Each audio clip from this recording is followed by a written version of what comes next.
May our Father, Messiah, and the Holy Spirit be with us. 1 Samuel chapter 4. And the word of Samuel came to all Israel. In those days the Philistines mustered for war against Israel, and Israel went out to battle against them. They encamped at Ebenezer, and the Philistines encamped at Aphek. The Philistines drew up in line against Israel, and when the battle was joined, Israel was defeated by the Philistines, who killed about 4,000 men on the field of battle. When the troops came to the camp, the elders of Israel said, "Why has our Father in heaven put us to rout today before the Philistines? Let us bring the ark of the covenant of our Father in heaven here from Shiloh, so that he may come among us and save us from the power of our enemies." So the people sent to Shiloh and brought from there the ark of the covenant of the King of hosts, who is enthroned on the cherubim. The two sons of Eli, Hophni and Phinehas, were there with the ark of the covenant of our Father in heaven. When the ark of the covenant of our Father in heaven came into the camp, all Israel gave a mighty shout, so that the earth resounded. When the Philistines heard the noise of the shouting, they said, "What does this great shouting in the camp of the Hebrews mean?" When they learned that the ark of our Father in heaven had come to the camp, the Philistines were afraid, for they said, "Gods have come into the camp." They also said, "Woe to us, for nothing like this has happened before. Woe to us! Who can deliver us from the power of these mighty gods?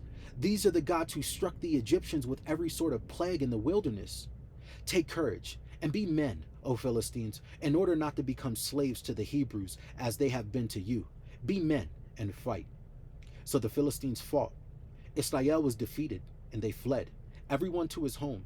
There was a very great slaughter, for there fell of Israel 30,000 foot soldiers. The ark of our Father in heaven was captured, and the two sons of Eli, Hophni and Phinehas, died.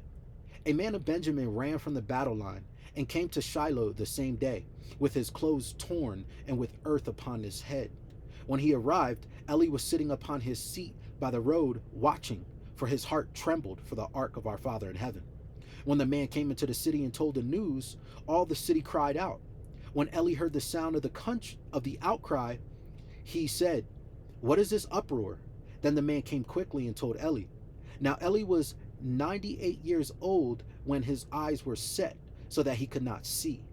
The man said to Eli, "I have just come from the battle. I fled from the battle today." He said, "How did it go, my son?" The messenger replied, "Israel has fled before the Philistines, and there also has been a great slaughter among the troops. Your two sons also, Hophni and Phinehas, are dead, and the ark of our Father in heaven has been captured." When he mentioned the ark of our Father in heaven, Eli fell backward from his seat by the side of the gate, and his neck was broken, and he died, for he was an old man and heavy. He had judged Israel 40 years. Now his daughter-in-law, the wife of Phinehas, was pregnant, about to give birth. When she heard the news that the ark of our Father in heaven was captured, and that her father-in-law and her husband were dead, she bowed and gave birth, for her labor pains overwhelmed her. As she was about to die, the women attending her said to her, "Do not be afraid, for you have borne a son." But she did not answer or give heed. She named the child Ichabod, meaning "the glory has departed from Israel," because the ark of our Father in heaven had been captured, and because of her father-in-law and her husband.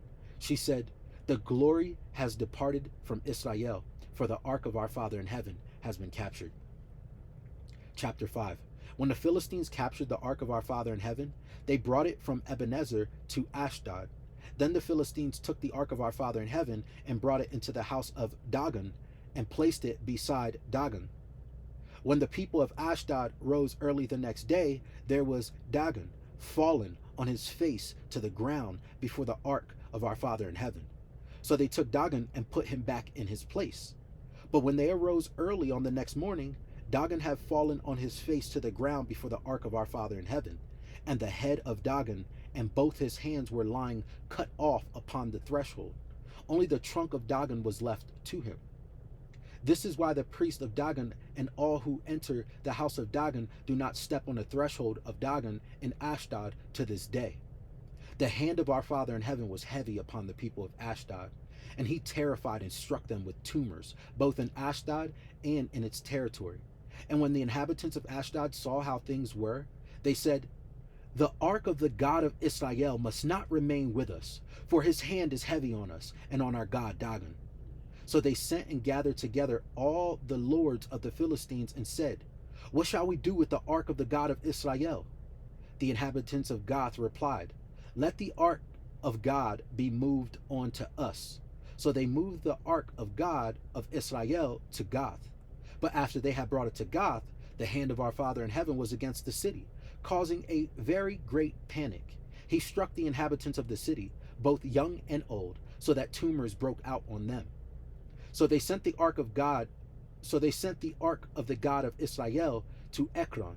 But when the ark of God came to Ekron, the people of Ekron cried out, "Why have they brought around to us the ark of the God of Israel to kill us and our people?"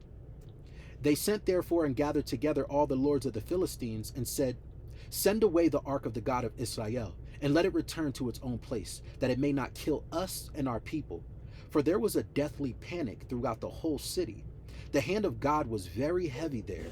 Those who did not die were stricken with tumors, and the cry of the city went up to heaven.